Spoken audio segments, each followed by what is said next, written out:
নমস্কার বন্ধুরা, education culture YouTube চ্যানেলে তোমাদের স্বাগতম। তো আজকে আমি তোমাদের সাথে এমন একটা বিষয় নিয়ে আলোচনা করব যেটা জানা তোমাদের কিন্তু খুব প্রয়োজন।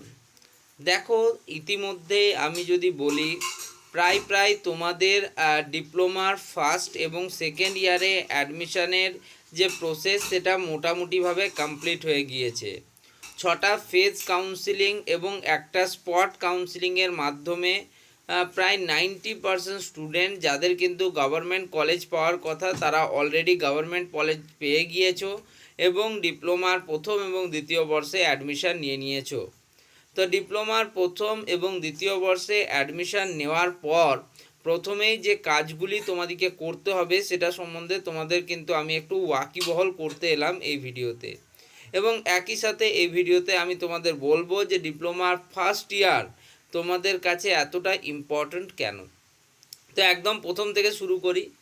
তো দেখো, একটা সম্পূর্ণ বড় পদ্ধতি যেখানে সবার প্রথমে জেক্সপো বা ভোকলেটের জন্য ফর্ম ফিল আপ, তারপরে মেরিট লিস্ট বা র্যাঙ্ক কার্ড পাবলিশ হওয়া, তারপর চয়েস ফিলিং করা, তারপর কলেজে অ্যাডমিশান নেওয়া এবং কাউন্সিলিং প্রসেস কমপ্লিট করা। এর মাধ্যমে তোমরা কিন্তু অনেক দিন এই জেক্সপো ভোকলেট নিয়ে আলোচনার মধ্যে ছিলে। এবার কিন্তু তোমাদের আলোচনার বিষয়বস্তু আলাদা। তোমরা অলরেডি কোনো একটা পলিটেকনিক কলেজে কিন্তু অ্যাডমিশান নিয়ে নিয়েছো। এবার অ্যাডমিশান নিয়ে নেওয়ার পর তোমাদের কি করতে হবে? প্রথমেই যেটা বলবো সেটা হচ্ছে সবার আগে ভালো করে তোমাদের পড়াশুনো করতে হবে। কেন বলছি এই কথাটা? দেখো, অলরেডি কিন্তু তোমাদের 5 আগস্ট 2024 থেকেই কিন্তু ক্লাসেস যেটা রয়েছে সেটা কিন্তু চালু হয়ে গিয়েছে। ফার্স্ট ফেজ কাউন্সিলিংয়ে যে সমস্ত স্টুডেন্টরা কলেজ পেয়েছিল তারা অলরেডি 5ই আগস্ট 2024 থেকে নিজেদের ক্লাসেস করা শুরু করে দিয়েছে। আজকে হচ্ছে তোমাদের সেপ্টেম্বরের প্রায় 16 তারিখ। সামনে তোমাদের রয়েছে বিশ্বকর্মা পুজো 17 তারিখ। অর্থাৎ এক কথায় যদি বলি প্রায় 1.5 মাস কিন্তু পিছনে চলছো তোমরা যারা কিন্তু এই স্পট কাউন্সিলিং বা 6 ফেজ কাউন্সিলিংয়ে কলেজ পেলে তারা। অর্থাৎ এক কথায় তোমরা পড়ার থেকে কিন্তু অনেকটা সময় কিন্তু নিজেদের বিরত রাখলে।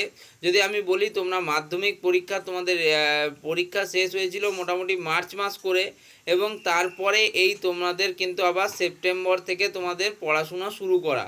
অর্থাৎ মাঝখানে কিন্তু প্রায় 6 মাস সময় পেরিয়ে গেছে। এটা তোমাদের জানতে হবে যে তোমরা পড়াশোনা থেকে প্রায় ডিটাচ ছিলে এই 6 মাস।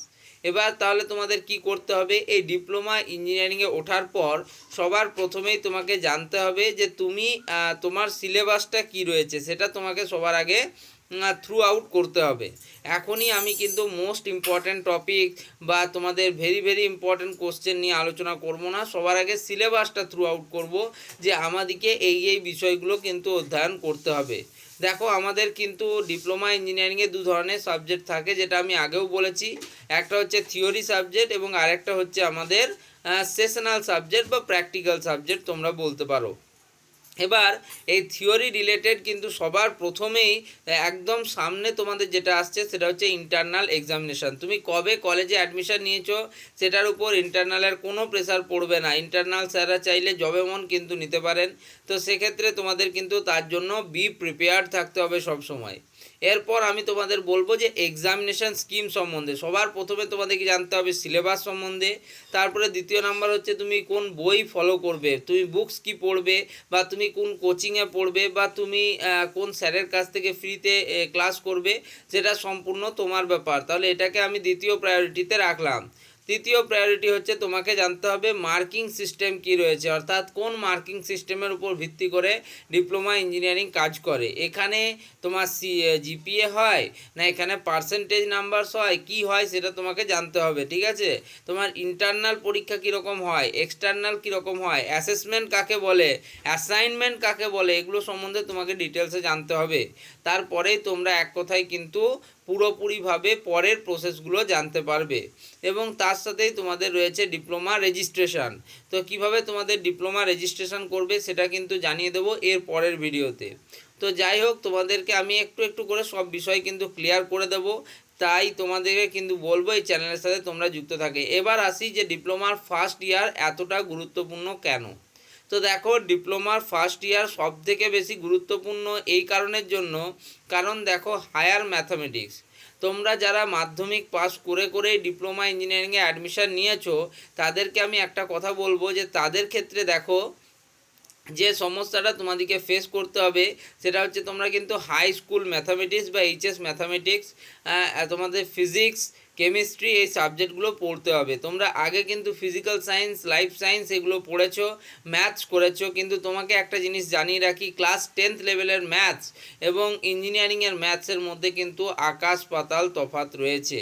ঠিক আছে, এটা তোমাকে নিজেকে বুঝতে হবে। তুমি যখন ম্যাথগুলো করবে তখনই তুমি কিন্তু বুঝতে পারবে যে এটা একদম সহজপাচ্য ব্যাপার কিন্তু হবে না।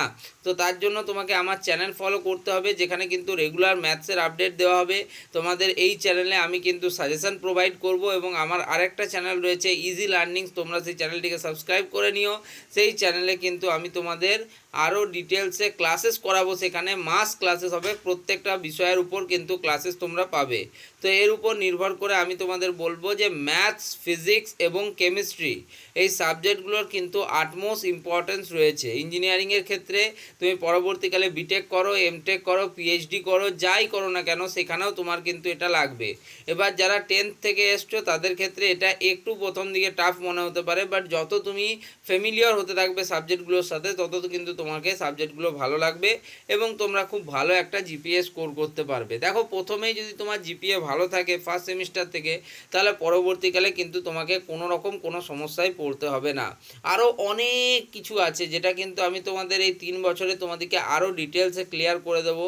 3 বছর পর যখন তোমাদের ডিপ্লোমা কমপ্লিট হবে তখন তোমরা নিজেরাই বলবে যে আমরা কিন্তু অনেক ভালো একটা গাইডেন্স পেলাম এবং তোমাদের কিন্তু খুব সহযোগিতা করব কিন্তু ওটাতে বলে দিলাম। তো যাই হোক, এবার শুধু আমি দুটো কথা বলবো। ডিপ্লোমার ফার্স্ট ইয়ার ইম্পর্টেন্ট হওয়ার একটাই কারণ, দেখো এই ইয়ারে তোমাদের কাছে অতটা বেশি চাপ থাকে না।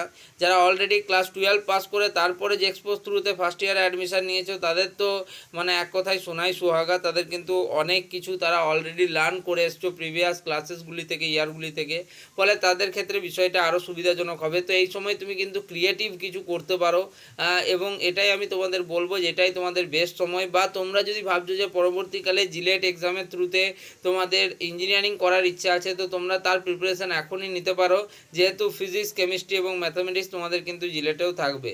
তো আজকের আলোচনাকে আমি খুব বেশি বৃহৎ পরিসরে নিয়ে যাব না, তার কারণ তার জন্য কিন্তু আরও ভিডিও তোমাদের আসবে। এই ভিডিওটাকে আমি খুব বেশি বাড়াতে এই কারণেই চাইছি না, কারণ দেখো তোমাদের আরও অনেক বিষয় রয়েছে জানার, তোমাদেরকে আগে জানতে হবে। তো তার জন্য তোমাদের কিন্তু ক্লাসেস দেওয়া প্রয়োজন।